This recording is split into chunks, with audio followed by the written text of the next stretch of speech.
नमस्कार दोस्तों, मेरे प्यारे बच्चों। आज इस वीडियो के माध्यम से आज हम क्लास 12 केमिस्ट्री फिजिकल केमिस्ट्री में सेकंड यूनिट सॉल्यूशन विलेय जिसका मार्क्स है 6। इसमें बड़ा प्रश्न एमपी बोर्ड में 5 अंक का एक प्रश्न आता है और 1 अंक का ऑब्जेक्टिव आता है। तो देखें कि विलयन क्या है। सबसे पहले इस अध्याय का नाम को समझें कि विलयन क्या है। इस विलयन की परिभाषा में यह है कि जिसमें विलायक में यदि विलय मिला दिया जाए तो विलयन प्राप्त होता है। विलय धन विलायक बराबर विलयन। अब हम देखें कि यह एक वेसल है, पात्र है जिसमें हमने जल भरा है। जल जो एक अच्छा विलायक है, ठीक है। इस वेसल में, इस पात्र में जल भरा है जो विलायक का कार्य कर रहा है और इसमें हम यदि कोई विलेय पदार्थ या यूं कहें कि शक्कर या चीनी मिला दी जाए वो विलेय पदार्थ का कार्य करेगा और विलायक जो अधिक मात्रा में है वो विलायक का कार्य करेगा और इस प्रकार से दोनों को हम भूलते हैं तो हमें विलयन प्राप्त होता है। विलय धन विलायक बराबर विलयन। अब इस अध्याय में सबसे महत्वपूर्ण प्रश्न यह बनता है कि निम्न को परिभाषित कीजिए। कुछ डेफिनेशन है, महत्वपूर्ण डेफिनेशन: नॉर्मलता, मोलरता, मोललता, फॉर्मलता और पार्ट्स पर मिलियन। ये 5 परिभाषाएं हम पहले समझें। बहुत सरल तरीके से समझाऊंगा मैं आपको और आपको आज ही याद हो जाएगा। देखें, नॉर्मलता। नॉर्मलता में किसी विलयन के 1 लीटर में घुले हुए विलेय पदार्थ के ग्राम तुल्यांकी भारों की संख्या, यह आपको याद रखना है। ग्राम तुल्यांकी भारों की संख्या को नॉर्मलता कहते हैं। सेकंड परिभाषा मोलरता, इसे कैपिटल एम से दर्शाते हैं। इसमें सिर्फ मैंने लिखा है मोलों की संख्या, यह आप ध्यान दें। मोलरता मोलों की संख्या, लेकिन भाषा ये है, लैंग्वेज ये है, कहां पर ट्रीट करना है मोलों की संख्या, बस ये आपको ध्यान देना है कि किसी विलयन के 1 लीटर में घुले हुए विलेय पदार्थ के ग्राम तुल्यांकी भारों के स्थान पर मोलों की संख्या रख दो, ये मोलरता कहलाएगा। फिर से देखें, किसी विलयन के 1 लीटर में घुले हुए विलेय पदार्थ के मोलों की संख्या को मोलरता कहते हैं। इसे कैपिटल एम से दर्शाते हैं। लैंग्वेज सेम रहेगी, भाषा वही है, सिर्फ अंतर ये है ग्राम तुल्यांकी भारों के स्थान पर मोलों की संख्या। एक बार में दिमाग में फिट होकर आपको याद ही हो जाएगा मोलों की संख्या। फोकस करें, किसी विलयन के 1 लीटर में उपस्थित विलेय पदार्थ के मोलों की संख्या को मोलरता कहते हैं।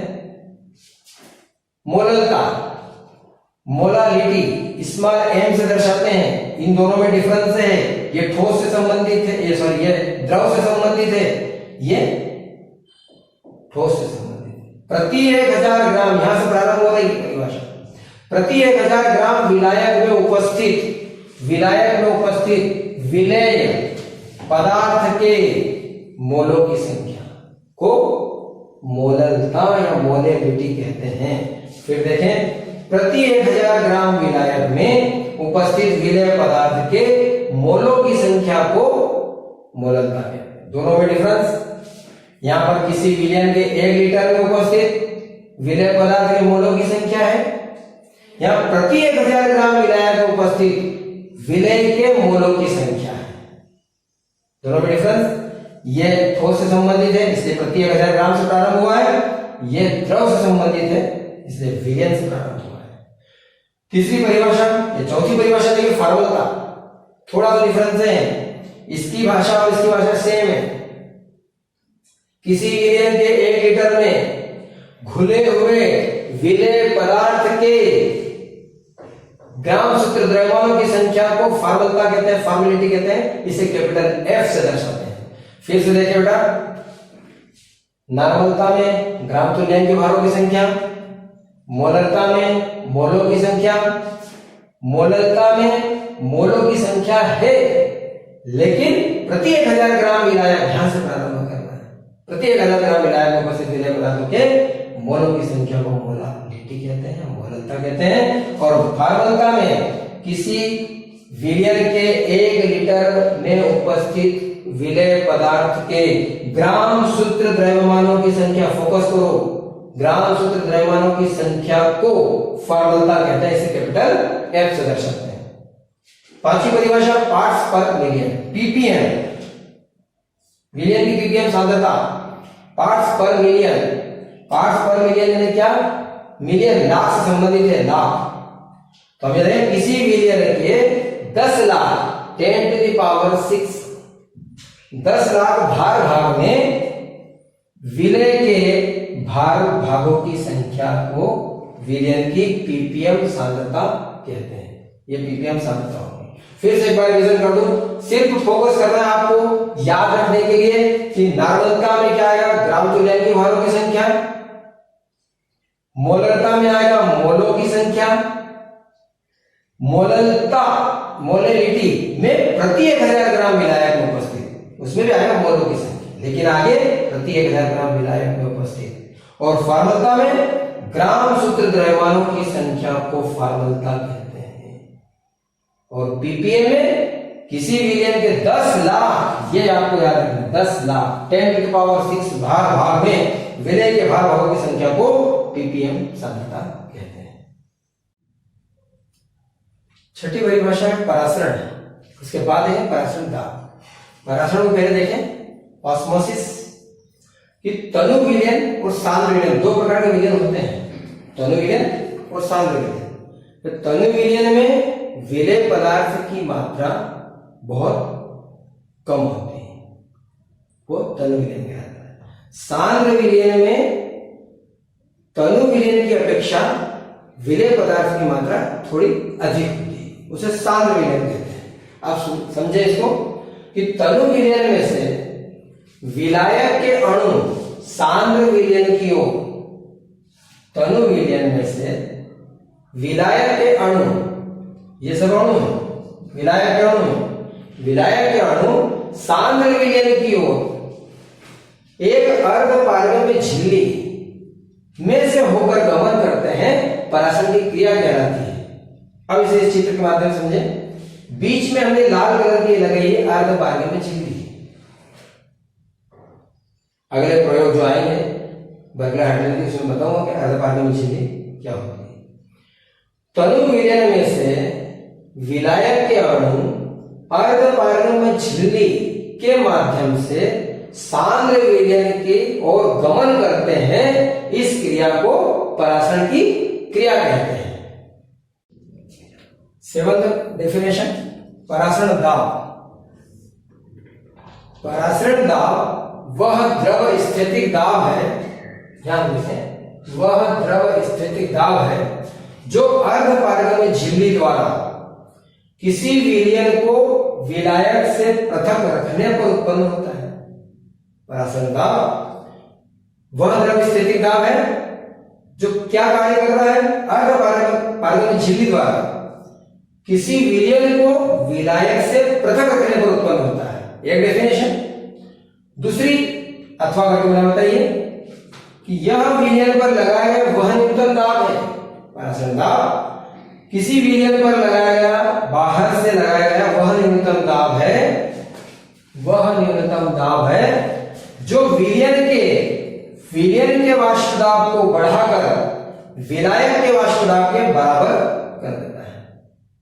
तीसरी डेफिनेशन इसी की परासरण दाब की अथवा में, देखिए अथवा कर ले, मैं कहता हूं ये सबसे इजी डेफिनेशन है कि वह यह विलयन पर लगाया गया वह न्यूनतम दाब है जिससे परासरण की क्रिया रुक जाती है। बस हम इतना समझे मोस्ट कि परासरण दाब यह विलयन पर बाहर से लगाया गया वह न्यूनतम दाब है जिससे परासरण की क्रिया रुक जाती है, परासरण दाब कहलाता है।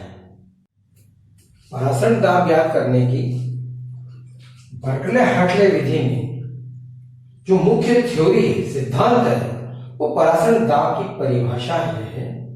उसके आधार पर, उस डेफिनेशन के आधार पर हम इसको सचित्र को वर्णन कर सकेंगे, तो समझ सकेंगे अच्छे से, बहुत सरल तरीके से, कि परासरण दाब कि किसी विलयन पर लगाया गया वह न्यूनतम दाब है जिससे परासरण की क्रिया रुक जाती है।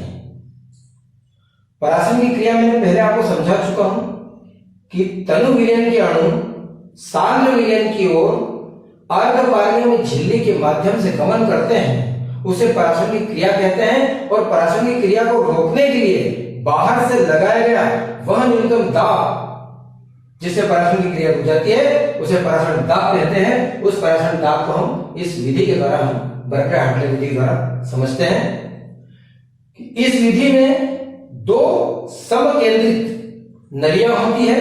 जैसे देखें, एक आप देखें अंदर की ओर एक नली है, ये वाली, जिसमें विलायक यानी जल भरा हुआ है।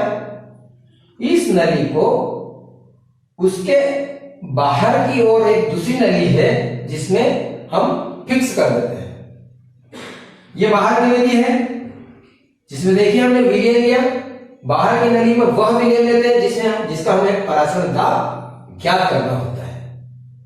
अब चित्र के माध्यम से देखें कि अंदर की नली का एक सिरा जलकुंड से जुड़ा हुआ है और दूसरा सिरा एक केशिका नली के द्वारा जुड़ा है। ध्यान दें, इस रिजर्वायर जलकुंड से पानी को हम इतना भरेंगे, जल को, विलायक को, कि इसमें यह पानी का तल ये ए पॉइंट तक आ जाए, और बाहर की नली में विलयन लेंगे जिसका हमें परासरण दाब ज्ञात करना है।